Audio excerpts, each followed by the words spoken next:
Hey everybody, welcome back to Lemon Branch DIY. Today we are working on a flat tire. I have an electric bike. It's one of these Rad Power bikes, but it's a little bit challenging to fix the flat tire. So stick with me and I'm going to show you how to do it.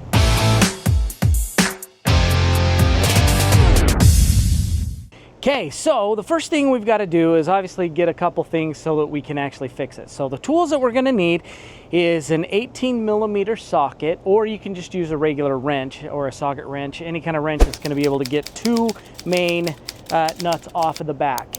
We're also going to need some kind of a compressor to fill the tire back up, but it also comes with a toolkit. So you can do a lot of this stuff just from the tools that come with the toolkit.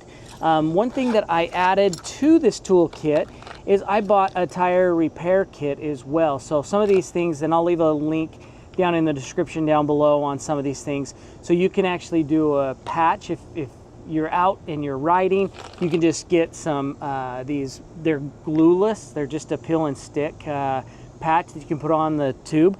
But these tubes are really not that expensive either, and you can just order these. So the main thing is making sure that you get the right size. Now each tire has a different size of inner tube, right? So you got to make sure that you get the right size. So this one right here is a 20 inches tall, but it's also a little bit wider, so it needs to be a 2.5 to 3 inch tire.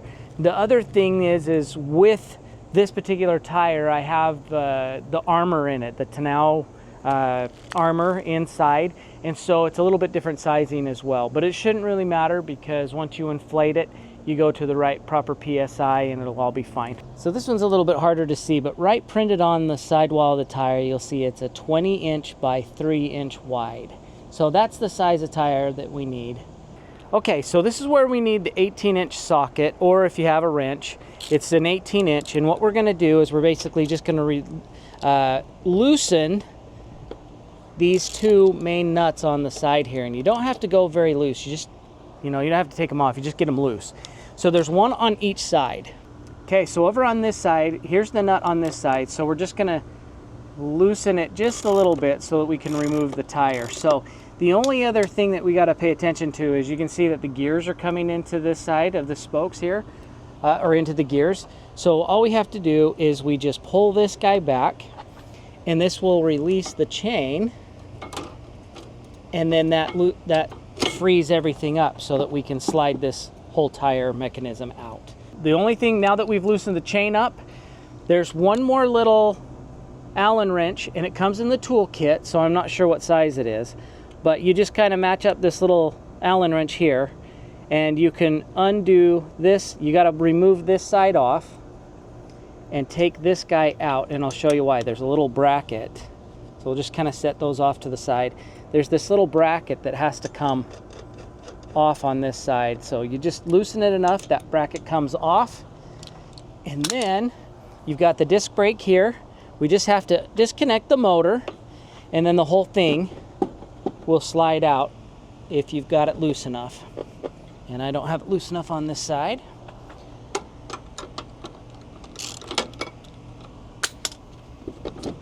There we go. So once it's loose enough, then we can just remove the entire thing up and out, and we'll remove the chain over on this side again. There we go. And that is how you take off the wheel. Okay, so now the next thing we got to do is we got to actually remove the tire from the rim. So how we do that is, I'm going to leave this tool in the description too, but these little tools are so great because what we can do is we get down underneath the tire. We're going to stick this tire removal tool up underneath like that, under the rim, and pull the tire back out. See how that brings the tire itself out on the outside of the wheel? So while we're holding that, I'm going to grab another one, and I'm going to bring the other one in and do the same thing. So I have two of them, pull it out just like that. Once the tool comes out like that, you get the tire off, you place the other one underneath, and you just kind of run it around the rim just like this, and it pops the tire right off. So now that that's off, we've got one half of the tire completely off, okay? So now we've got a lot more play in the tire where we can just pull it over on this side and just kind of push. Does that make sense? You just push on this side and pull the rim out just like this. and that will expose the tube and the wheel itself. So next thing we need to do, I should have probably already done this before, is take the cap off of the stem so the stem comes out. Now we've got the wheel all by itself, and then the inner tube just kind of sits inside. Now this other section here is just, this is the tire armor I was talking about. Okay, so the next thing I'm going to do is I'm just going to take a microfiber rag or any kind of rag, just get it a little bit damp, and I'm going to actually run it inside the tire because I want to get all of the little bits and stuff, any kind of dust, anything that could be causing the inner tube to leak. I want to kind of go through and see where it was leaking and just kind of shake it out, make sure that there's no debris. And so as you can see, there's a little bit of debris in here, little pieces of rubber that have come off from the last tire. So I'm going to just take the microfiber towel and just kind of wipe it all out, and I get it wet, so see how it sticks to the towel. So shake it off, and we'll just keep doing that, and we'll go around the entire tire and make sure it's nice and clean. In fact, I'm going to do one better. I'm going to remove the inside of it completely. So let's just pull the whole thing out because I think it'll be a little bit better to do that. We'll go ahead, and all of this stuff is what's contributing to why that tire may have failed. There's just lots of little bits everywhere. So I'm just going to take this. Let's get all this stuff out of here. So we just want to make sure that everything is completely cleaned out of this before we start working on the tire, putting a brand new tube in, because all this stuff can contribute to why it can pop. So what's interesting about this tire armor is it's thinner on the outside walls because you don't usually get your flat on the inside like this, but there is a little bit of protection. But this middle part here is about that thick in foam. So if you get a thorn, it goes into that part and can't reach the tire on the inside. So before we put the new inner tube back in, we just want to make sure there's absolutely nothing inside this wheel. Now, if you have just the regular tire, I'll show you how to do that too, because there's two different ways to do this. Obviously, not everybody's going to have this tire armor on here, but if you are interested in getting this tire armor, they make it for almost every kind of make and model of bike. So I will leave the description in there for that. But before we do any of that as well, we're going to actually clean out this entire tire because there's so much debris and stuff inside here too. We want to make sure that everything is out of the inside of the tire.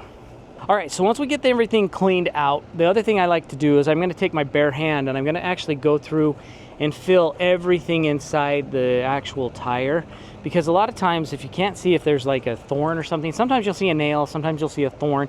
If you don't, I like to just, before I put any brand new inner tube in there, I like to go through and check and see if there's anything that could have caused that flat, right? So I'm just going through and just making sure that it's nice and clean and smooth on the inside of this entire tire. Once I've done that and made sure that everything is in good condition in there, then I'm going to set that off to the side. And just for fun, now if you're out on the trail and you did have a patch kit and you had a pump, you could fill this inner tube up and find out where it was leaking. But I can already see this one's a little bit, I'm going to show you where I think it failed. So where this guy failed is, you see at the stem, look at how that comes apart just like that. So it's never going to hold air, one that's got a break in it like that. I think that there's also another break right here. So this inner tube broke right there. It didn't have any thorns in it or anything. It was just a bum tire. The other thing to see what size of tire that you actually have, this right here on the inside of this inner tube, it's actually printed. It's a 20 by 2.5 to 2.95. One other thing that you can try too, just for the fun of it, because I don't think that this particular tire can be fixed, I'm going to plug in this little compressor. Now this compressor is absolutely fantastic. I bought this on Amazon. I'll leave the link on this as well. What is so great about this compressor is you set the PSI, and so it won't go over what you set it. So then you turn it on. So for example, let me pull this out and I'll show you. We'll plug the tube in, close this, and then there's two different gauges to this. So you can either have it on You can have it on tire, or you can blow up like beach toys. This right here, I'm just gonna set it to 26, so that's like your 26 PSI.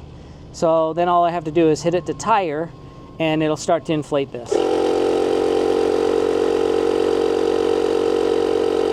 Now this will go until it hits 26 PSI. But since this is not inside of a tire or anything, it's just gonna keep blowing up and blowing up and blowing up. But I'm curious to know where this thing's leaking.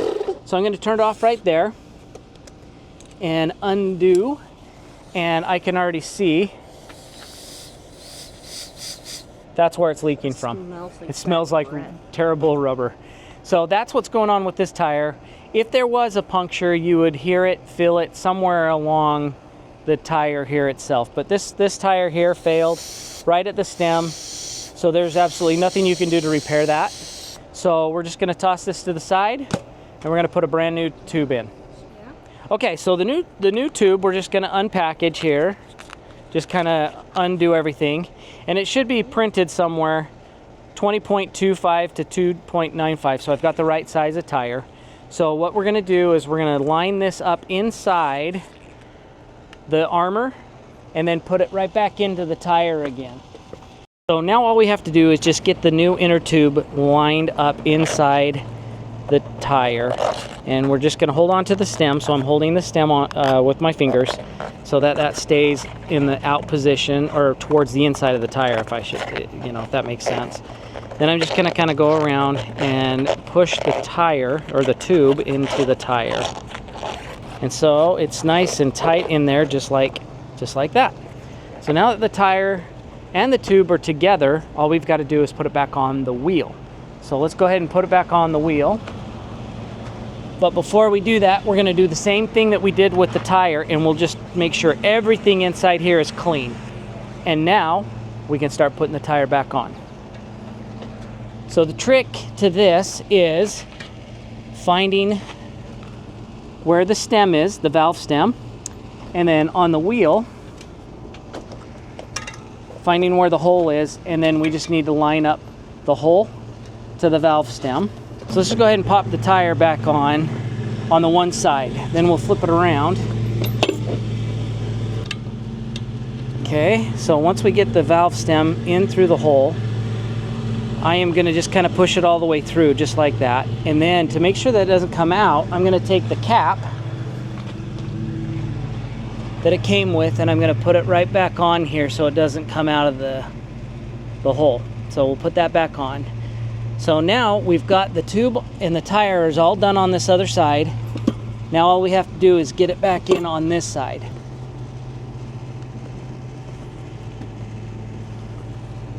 Okay, so once we go to put the other side on, it's easiest if you just kind of push it down just like this, and it'll start to pop onto the rim.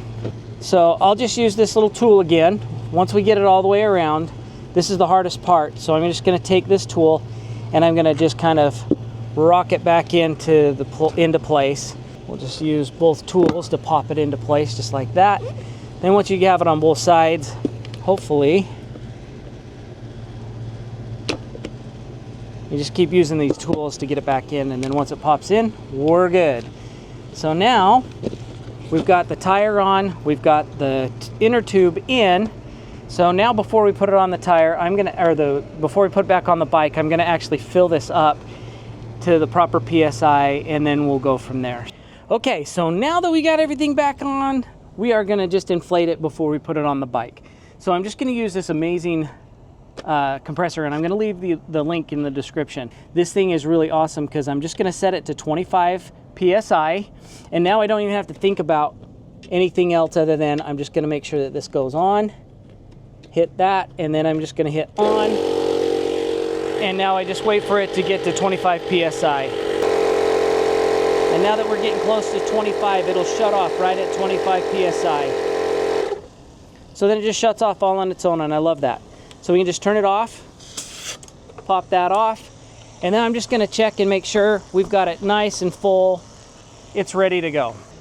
Okay, so when we go to put the tire back on, just throw the chain on one of those small ones because you'll have a little bit more flexibility. And then you can kind of move this up and out of the way if you once we go to put this in, just like that. And we'll just line this bad boy up. So on this side, we just have to guide the disc brakes back into the caliper, just like that. Make sure that everything's lined up. Move that in out of the way, and then this thing should just kind of start to slide right back into where it goes.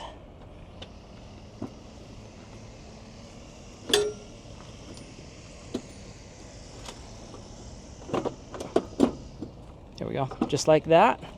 Then before we tighten anything up, we'll just kind of test the chain. Make sure that the chain is operational. You can see everything's working good. We'll test the brakes. So everything's looking really good. Now we can just tighten everything back up. So we'll just start tightening up the nuts on both sides. And then before I get too far, I want to put this little screw back in right here so that this will move a little bit easier. If we tighten it up, then this thing won't move. So we'll go ahead and put that screw back in. Okay, then we'll just go ahead and tighten this guy back up.